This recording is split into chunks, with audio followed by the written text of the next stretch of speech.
धीमहि धियो यो न प्रचोदयात्। यो नः पिता जनिता यो विधाता धामानि वेदभुवनानि विश्वा यो देवानामनामाधाय कायं तं सम्प्रश्नं भुवनायन्तु यनिया अंधन्तमः पराविशन्त्य सम्भूतिमुपास्ते ततो भूयैव तो तमो यो असम्भूत्या व्रता या शास्त्रविधि मुत्सर्ज्य वर्तते कामकारतः न स सिद्धिमवाप्नोति न सुखं न परां गतिं तस्मात् शास्त्रं प्रमाणं ते कार्यव्यवस्थितौ ज्ञात्वा शास्त्रविधानं कर्म कर्तुमर्हसि। यहाँ न पक्षपात कछु राखो, यहाँ न पक्षपात कछु राखो, सवंत विक्रम दो अनंडा महाकोक न सचतुर पतंडा। राजनीति भाव फिरती दिखावे अपन मत सबका समझावे। सुरन चतु सुदर सच्चारी तिनको वंश भयो अति भारी। आदत निकालो हर चीज से, आदत निकालो हर चीज से जो गुण कर लो वार। दो मिला के पचगुन कर लो, दो मिला के पचगुन कर लो। 20 का भाग लगा, 20 का भाग लगा। बाकी बचे को 9 गुण कर लो, बाकी बचे को 9 गुण कर लो। तो उसमें 2 और मिला। कहत कबीरा सुन बे साधु, कहत कबीरा सुन बे साधु। नाम मोहम्मद के आद, नाम मोहम्मद के आद। मेरा मोहतरम बुजुर्गों और मेरा अजीज साथियों, स्टेज पर मुअज़्ज़ज़ व मुकर्रम और माशरे के अंदर बाइज्जत लोग तशरीफ फरमा है। खुसूसन नमूना असलाफ हजरत मौलाना मुबारक हुसैन साहब कासमी दामत बरकातुहुम, मोहतमिम व सेक्रेटरी मदरसा इस्लामिया खुरद साकी, इस ज़ौक़ उम्री के बावजूद भी स्टेज पर तशरीफ रखते हैं और इस इजलास के सदारत फरमा रहे हैं। मेरे मोहतरम बुजुर्गों दोस्तों, आज मुझे जो उन्वान दिया गया है, बल्कि कई दिन पहले मुझे बताया गया कि आपको फुला उन्वान पर, यानी जिस जगह जलसा हो रहा है उस जगह हमारे बिरादरान वतन भी रहते हैं, उनके मुतालिक भी कुछ बातें हो जाए। इंशाअल्लाह आज मैं कोशिश करूंगा कि उन्हीं के मुतालिक कुछ बातें हो और कोई भी बात मैं अपनी तरफ से नहीं बल्कि धार्मिक शास्त्रों और ग्रंथों ही के अनुसार मैं कहने की कोशिश करूंगा। अल्लाह रब्बुल आलमीन से दुआ करें कि मुझे सही बात, हक बात कहने और हम सब उस पर अमल की तौफीक अता फरमाए।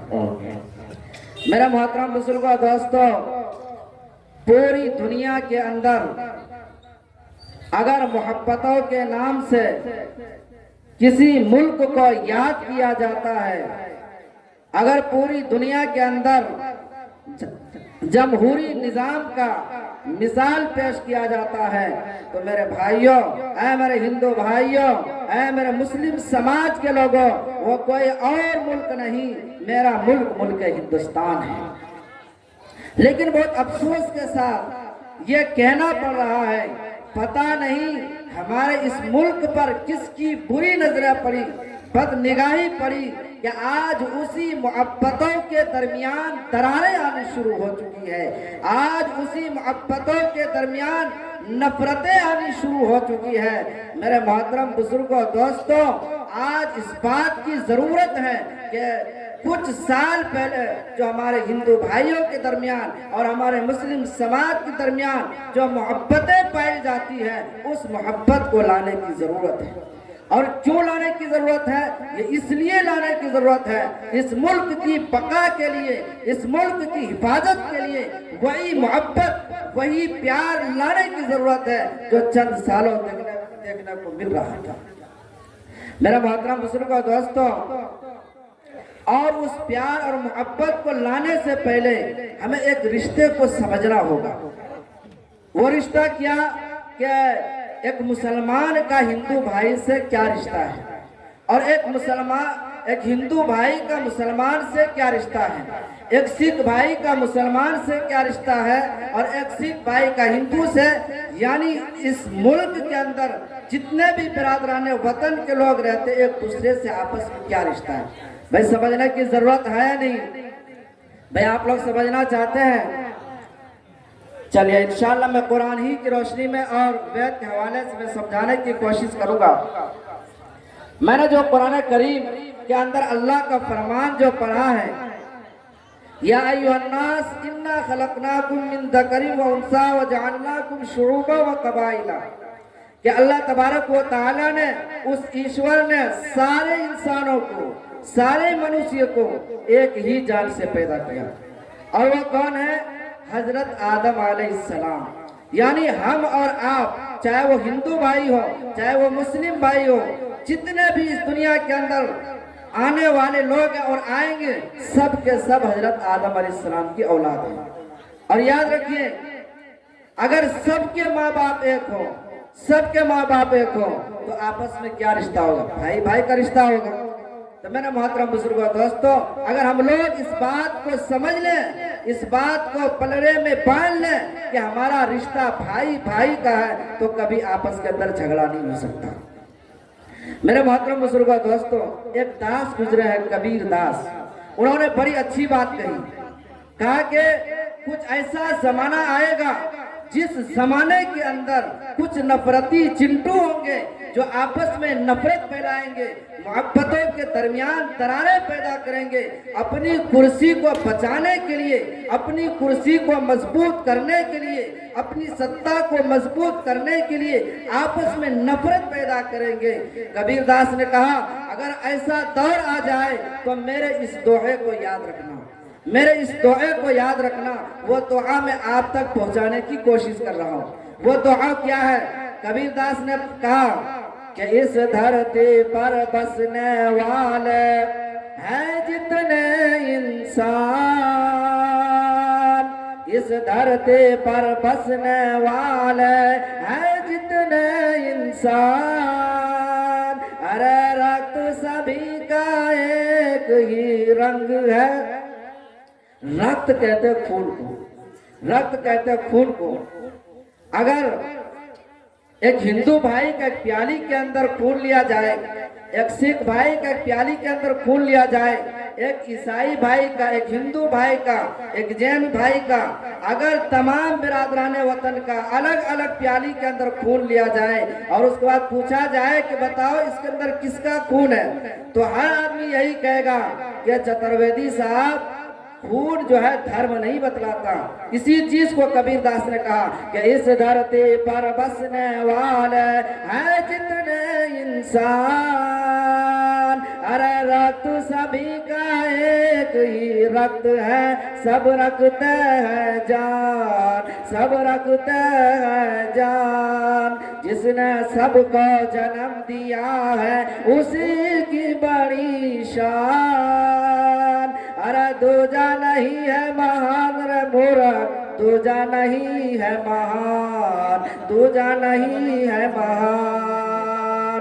हरिजन पंडित शूद्र ब्राह्मण शेख सैयद पठान, अरे सब है एक ही ईश्वर के भक्त, अरे सब है एक ही ईश्वर के भक्त, सब है आदम की संतान, सब है आदम की संतान।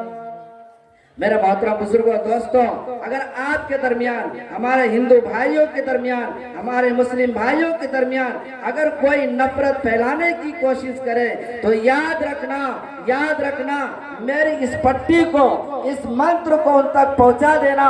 यदा यदा धर्मस्य ग्लानिर्भवते भारत अभ्युत्थानमतदत्मानं सृजाम्यहम् परित्राणाय साधूनां विनाशाय च दुष्कृताम्।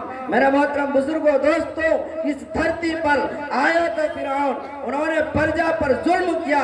अना रब्बुकुमुल आला खुदाई का दावा किया, उस ईश्वर ने उसको पहले समाई वल अर्ज उसको लटका दिया गया। इस धरती पर आए तब नमरूद, उन्होंने प्रजा पर जुल्म किया, अहिंसा को फैलाया। मेरे मोहतरम बुजुर्गों दोस्तों, उस ईश्वर ने उसको एक मच्छर के जरिए से हलाक कर दिया। आया था इस धरती पर शद्दाद, आया था कारून, जो नशे में माले दौलत के नशे में चूर था, उस ईश्वर ने उस सबको मलिया मेट कर दिया, मिट्टी के अंदर मिला दिया।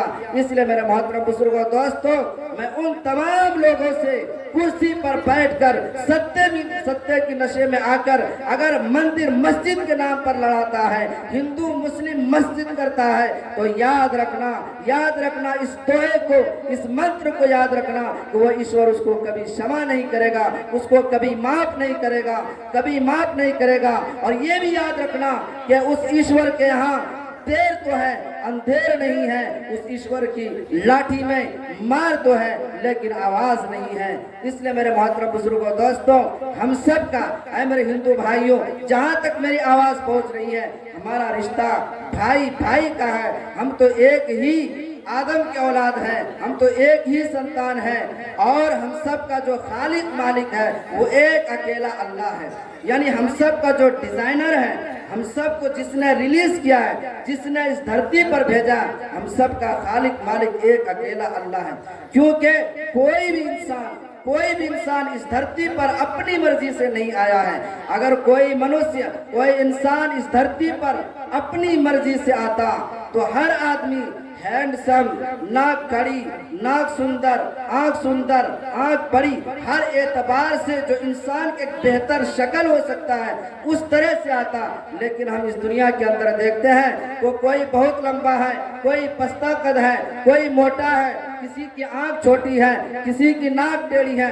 तो पता चला कि कोई भी इंसान इस धरती पर अपनी मर्जी से नहीं आया है, बल्कि यहाँ हम और आपके, चाहे वो हमारे हिंदू भाई हो, चाहे वो हमारे मुस्लिम भाई हो, हम और आपके आने की किसी और की मर्जी चली है। आइए उसको भी जानते हैं कि आखिर वो कौन है कि इस धरती पर जिसकी मर्जी चली है। वो कौन है जिसका आसमान पर कंट्रोल है, वो कौन है जिसका जमीन पर कंट्रोल है और जमीन के नीचे पानी पर कंट्रोल है, अंश और टुकड़े टुकड़े पर कंट्रोल है। इसमें बड़ा मतभेद है।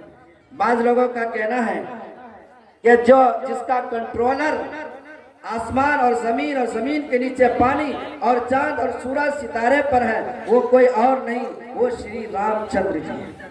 बाज लोगों का कहना है कि नहीं, ईश्वर जो है वो श्री कृष्ण जी है। बात का कहना है नहीं, श्री प्रोफिट मोहम्मद सल्लल्लाहु अलैहि वसल्लम है। बाज लोगों का कहना है कि नहीं ईसा मसीह है। बाज लोगों का कहना है कि नहीं वो ईश्वर जो वो गुरु नानक जी है। मेरे मोहतरम बुजुर्गों दोस्तों, आखिर है कौन, इस बात को जानने की जरूरत है। मैं बहुत कम वक्त ले रहा हूँ, चूँकि हमारे माँ बहन और भी मुकर्रिरीन हैं और भी चतुर्वेदी हैं, उनको भी सुनना है। बड़ी मुख्तसर अंदाज में मैं समझाने की कोशिश करूँगा कि हम सब का खालिक मालिक एक अकेला अल्लाह है, और वो कैसा दिखता है वो भी हम समझाने की इंशाअल्लाह कोशिश करेंगे। और इन तमाम चीजों को अगर धार्मिक शास्त्रों के अनुसार, धार्मिक ग्रंथों के अनुसार, मजहबी किताब के अनुसार अगर जानेंगे तो बड़ा लाभ होगा। श्री कृष्ण जी ने श्रीमद् भागवत गीता के अंदर अध्याय नंबर 16 और श्लोक नंबर 24 के अंदर कहा कि तस्मा शास्त्रम परमानंत कार्य व्यवस्थित ज्ञात्वा शास्त्र विधानोक्तम कर्म कर्तुमिहारसि, कि कौन सा काम करना है, कौन सा नहीं करना है, क्या जायज है, क्या नाजायज है, और क्या धार्मिक ग्रंथ हमें कहता है, कहाँ झूठ बोलना कहता है, कहाँ झूठ बोलना नहीं कहता है। इन तमाम बातों को जानने के लिए हम धार्मिक शास्त्रों को ही आधार माने, धार्मिक ग्रंथों ही के अनुसार अपने आप को चलाएं। और इसी बात को कुरान करीम के अंदर भी कहा, अंतिम ग्रंथ कुरान करीम के अंदर भी कहा, क्या कहा, फ़इन तनाज़अतुम फ़ी शैइन फरुद्दूहु इलल्लाहि वर रसूल, कि अगर आपस में मतभेद हो जाए, आपस में लड़ाई झगड़े हो जाए, किसी तरह भी मसला हो जाए, तो कोई भी अपनी मर्जी के मुताबिक फैसला ना करे, बल्कि कुरान और हदीस ही के अनुसार अपने आप को फैसला करवाए और उसी के मुताबिक चले। तो इसके मुताबिक अगर चलेंगे धार्मिक शास्त्रों के मुताबिक चलेंगे, मजहबी किताबों के मुताबिक चलेंगे तो हमें क्या लाभ मिलेगा, हमें क्या फायदा मिलेगा। इसको भी श्रीमद् भागवत गीता के अंदर अध्याय नंबर 16 और श्लोक नंबर 23 के अंदर कहा गया कि या शास्त्र विधि मुत्सर्जिया वर्तते कामकारतः न सिद्धि मापनोति न सुखम न पराम गति। के श्री कृष्ण जी ने कहा कि अगर इस धरती पर कोई अपनी मनमाना जिंदगी आचरण करता है, अपनी मर्जी के मुताबिक चलता है, मनमाना जिंदगी मनमाना तरीके से जिंदगी गुजारता है, तो याद रखिए न सुखम न पराम गति, क्या उस मनुष्य को, उस इंसान को इस धरती पर कभी भी सुख और चैन नहीं मिल सकता, कभी उसकी जिंदगी के अंदर चैन नहीं आ सकता और कभी भी वो स्वर्ग के अंदर नहीं जा सकता, बल्कि नरक ही के अंदर जाएगा। न पराम गति यानी मरने के बाद जो उसका फैसला होगा वो नरक होगा। इसलिए अपनी जिंदगी मनमाना तरीके से नहीं बल्कि धार्मिक शास्त्रों ही के अनुसार हम चलाएंगे। और कुरान करीम के अंदर भी कहा फला व रब्बिका ला युमिनून हत्ता युहक्किमूका फीमा शजरा बैनहुम, कि आपके रब की कसम, आपके परमेश्वर की कसम, वो ईमान वाला नहीं हो सकता जो अपनी मर्जी के मुताबिक चलता है, अपनी मर्जी के मुताबिक फैसला कराता है। इसलिए इससे हमें पता चला कि अगर हम मनमाना जिंदगी छोड़कर अगर धार्मिक शास्त्रों के अनुसार, धार्मिक ग्रंथों के अनुसार, मजहबी किताबों के अनुसार अगर हम फैसला कराएंगे तो अल्लाह रब्बुल आलमीन वो ईश्वर हमें स्वर्ग के अंदर जगह देगा। अब आइए धार्मिक शास्त्रों के अनुसार कि हम सब का खालिक और मालिक कौन है। यो नहा पिता जनिता यो विधाता धामानि वेद भूनानि विश्वा यो देवाना मना माधा एका एव तम सम प्रश्नम भूनायन्तु यनिया, कि हम सब का खालिक मालिक एक अकेला अल्लाह है, वही हम सबको पालता है, वही हम सबको रोजी देता है और कयामत के दिन हमें उसी की तरफ लौट कर जाना है। और कुरान करीम के अंदर भी इसी बात को कहा कुल हुवल्लाहु अहद अल्लाहुस समद, कि अल्लाह एक है, हर अल्लाह बेनियाज है, हर चीज से पाक है। तो कुरान हमने वेदों से पूछा, वेद में भी मिला कि एक अकेला अल्लाह है, और हमने कुरान से भी पूछा, कुरान ने भी कहा कि एक अकेला अल्लाह है। अब आइए उसका क्वालिटी क्या है, आखिर वो दिखता कैसे। एक चीज और ध्यान नशी रखना कि जिस तरीके से एकम सत विपरा बहुधा बदलती, वो ईश्वर का नाम ज्ञानवानों ने अनेक नामों से याद किया है कि उस ईश्वर का सिफाती बहुत सारे नाम है। कुरान में भी कहा गया कुलिदुल्लाह अबिदुर रहमान, आप उसको अल्लाह कहकर पुकारे या रहमान कहकर पुकारे, उसके बहुत सारे सिफाती नाम हैं, बहुत सारे सिफाती नाम हैं। एक मिसाल से समझाने की कोशिश करो।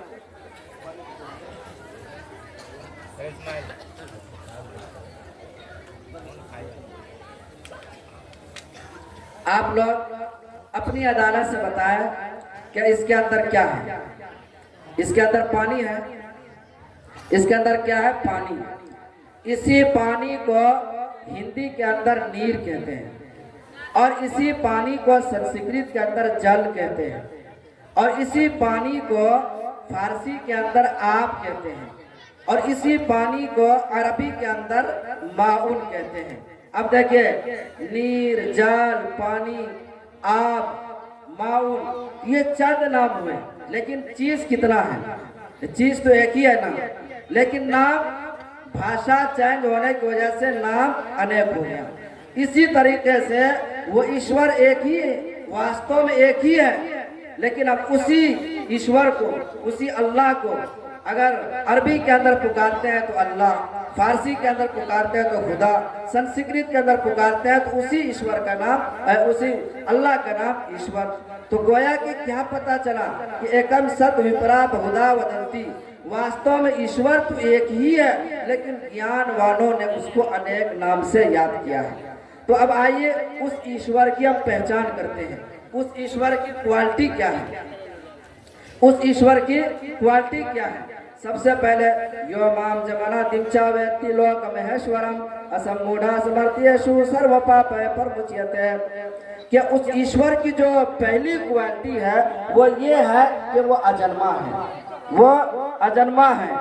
यानी अजन्मा उसको कहते हैं जो जन्म नहीं लेता। और इसी चीज को कुरान करीम के अंदर हमने पूछा, कुरान करीम के अंदर लम यलिद व लम यूलद, क्या वो किसी से पैदा नहीं हुआ ना उससे कोई पैदा हुआ, यानी वो अजन्मा है। अजन्मा उसको कहते हैं, जैसे मैंने बताया कि जन्म नहीं लेता। गोया के वेद से हमें क्या मिला कि वो ईश्वर अजन्मा है, और कुरान से भी क्या मिला कि वो ईश्वर अजन्मा है। और दूसरी चीज नममार नजीरियत, दूसरी क्वालिटी उस ईश्वर की कि वो कभी बूढ़ा नहीं होता, वो कभी मरता नहीं, यानी उसको कभी मौत नहीं आती। यही चीजें कुरान करीम के अंदर भी है, कुल्लु मन अलैहा फान व यबका वजहु रब्बिका जुल जलाली वल इकराम, कि हर चीज खत्म हो जाएगी, इस रुए जमीन से, इस संसार से हर चीज खत्म हो जाएगी, बाकी रहने वाली जात सिर्फ ईश्वर की है, अल्लाह की है, वही बाकी रहने वाली है। तो देखिए वेदों से और कुरान से उस ईश्वर की हमें दो क्वालिटी मिला, एक अजन्मा और दूसरा कभी वो मरता नहीं, उसको कभी मौत नहीं आती। और तीसरी पहचान उस ईश्वर की, तीसरी पहचान नतस्य प्रतिमा अस्ति यस्य नाम महद्दसा, कि उस ईश्वर की तीसरी पहचान यह है कि उसका कोई आकार नहीं है, वो निराकार है, उसका कोई साया नहीं, छाया नहीं, कोई प्रतिमा नहीं है, वो निराकार है। और इसी को कुरान करीम के अंदर कहा गया लैसा कमिस्लिही शै, लैसा कमिस्लिही शै, उसके जैसा कोई चीज नहीं, उस जैसा कोई चीज नहीं। तो देखिए उस ईश्वर की हमें तीन क्वालिटी मिला, तीन क्वालिटी, एक क्वालिटी अजन्मा, दूसरा क्वालिटी कि कभी वो मरता नहीं, तीसरा क्वालिटी कि उसका कोई आकार नहीं।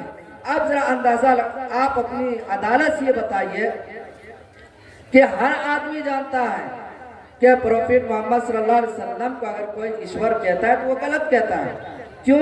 इसलिए कि सब जानता है कि हजरत मोहम्मद सल्लल्लाहु अलैहि वसल्लम इस धरती पर पैदा भी हुए, और उस ईश्वर की क्वालिटी कि वो अजन्मा है, और दूसरी क्वालिटी कि वो मरता नहीं, प्रोफेट मोहम्मद सल्लल्लाहु अलैहि वसल्लम मरे भी, और तीसरी क्वालिटी कि वो कभी बुरा नहीं होता, बुरा भी, और तीसरी क्वालिटी कि उसका कोई आकार नहीं। और सब जानता है कि प्रोफेट मोहम्मद सल्लल्लाहु अलैहि वसल्लम का आकार था, सबने उसको देखा, सहाबा किराम ने देखा। ऐसे ही अगर कोई श्री कृष्ण जी के बारे में ये कहता है कि ये ईश्वर है, गलत कह रहा है। क्यों? उस ईश्वर की जो क्वालिटी जो हमें वेदों से मिला वो ये मिला कि वो अजन्मा है, और सब जानता है कि श्री कृष्ण जी इस धरती पर जन्म भी लिए और इस धरती पर जवान भी हुए, मरे भी, और उनको उनके वक्त के लोगों ने उनको देखा भी। तो इस तरह चाहे वो गुरु नानक हो, चाहे वो श्री रामचंद्र जी हो, सब पैदा हुए, सब इस धरती पर पैदा हुए, सबको उस ईश्वर ने रिलीज किया, और उसके बाद बूढ़ा भी हुए, उसके बाद मौत भी आई, और उनको सबने देखा भी। तो अब यहाँ पर ये प्रश्न उठता है, ये सवाल उठता है कि आखिर ये लोग जब ईश्वर नहीं है तो ये लोग थे कौन? तो ये लोग अपने अपने वक्त के महान व्यक्ति थे। इन लोगों ने काम क्या किया? इन लोगों ने ये काम किया कि खालिक को मालिक से जोड़ने का काम किया, इन मखलूक को खालिक से जोड़ने का काम किया। यानी जो इंसान है, मनुष्य जो भटके हुए थे, उन लोगों को सीधी राह पर लाकर उनको मालिक से जोड़ने का काम किया। इसलिए आखिर में एक मंत्र पढ़ के अपनी बात को खत्म कर दूंगा। अंधंत महापरा विशंत असंभूति मुपासते ततो भूयवतो तमोयो असंभूतियामृता। ये यजुर्वेद के अंदर मंत्र है, अध्याय नंबर 40 और मंत्र नंबर 9 है। इसके अंदर फरमाया गया कि अंधंत महापरा विशंत असंभूति मुपासते। अगर कोई मनुष्य, कोई इंसान असंभूति चीज की पूजा करता है, असंभूति चीज जो इंसान के बस में नहीं हो, जैसे प्राकृतिक रूप यानी जड़ पदार्थ वगैरह, जैसे आसमान है, आसमान को इंसान नहीं बना सकता, इसी तरीके से तारे हैं, इंसान नहीं बना सकता, जमीन है, इंसान नहीं बना सकता, ये इंसान के बस में नहीं है, ये असंभव है इंसान के लिए। पत्थर को इंसान नहीं बना सकता, ये इंसान के लिए असंभव है। दरख्त को इंसान नहीं बना सकता, ये इंसान के लिए असंभव है। अगर कोई असंभूति चीज की पूजा करता है, यजुर्वेद के अंदर क्या कहा गया कि अगर कोई असंभूति चीज की पूजा करता है वो अंधकार और अंधेरी जहन्नम के अंदर है। और उसके बाद ततो भूय एवतो तमो यो असंभूतियां व्रता। और अगर कोई संभूति चीज की पूजा करता है, संभूति चीज जो इंसान के बस में हो, जिसको इंसान बना सकता हो, मसलन ये माइक है, इसको इंसान ने बनाया है, मसलन ये टेंट है, या और बहुत सारी चीजें हो सकती है, मोबाइल है, बहुत सारी चीजें जो इंसान ने जिसको अपने हाथों से तराशा है, अपने हाथों से बनाया है, चाहे वो प्रतिमा हो जिसको इंसान ने अपने हाथों से बनाया है, अगर उसकी कोई पूजा करता है वो और ज्यादा अंधेरी अंधकार में है, अंधेरी जहन्नम में है। और कयामत के दिन, महाप्रलय के दिन उसको अंधेरी जहन्नम के अंदर, उसको नरक के अंदर डाला जाएगा। इसलिए मैंने आपके सामने ये चंद मिनट में चंद एक पैगाम यह दिया कि हमारे हिंदू भाई का जो रिश्ता है आपस में भाई भाई का है, और दूसरा पैगाम दिया कि हमें आपस में मोहब्बत ही फैलाना है। और बल्कि ये जो मजहब इस्लाम है, उलमा किराम तशरीफ रखते हैं, मजहब इस्लाम है, अगर पूरे इस्लाम का खुलासा एक लफ्ज़ में अगर निकालेंगे तो वो लफ्ज़ मोहब्बत है। तो हमें मोहब्बत ही फैलाना है। ऐ मेरे हिंदू भाइयों, अगर कोई आपस में नफरत फैलाता है हमें उसके खिलाफ आवाज उठाने की जरूरत है। और तीसरी चीज जो मैंने आपके सामने जिक्र किया कि हम सब का खालिक मालिक एक अकेला अल्लाह है, और उसकी क्वालिटी भी मैंने बता दिया। अब अगर उसके बाद कोई श्री रामचंद्र जी को भगवान मानता है, ईश्वर मानता है, गोया कि वो गलत मान रहा है, क्योंकि हम सब का जो खालिक और मालिक है एक अकेला अल्लाह है। अल्लाह रब्बुल आलमीन हम सबको कहने सुनने से ज्यादा अमल की तौफीक अता फरमाए।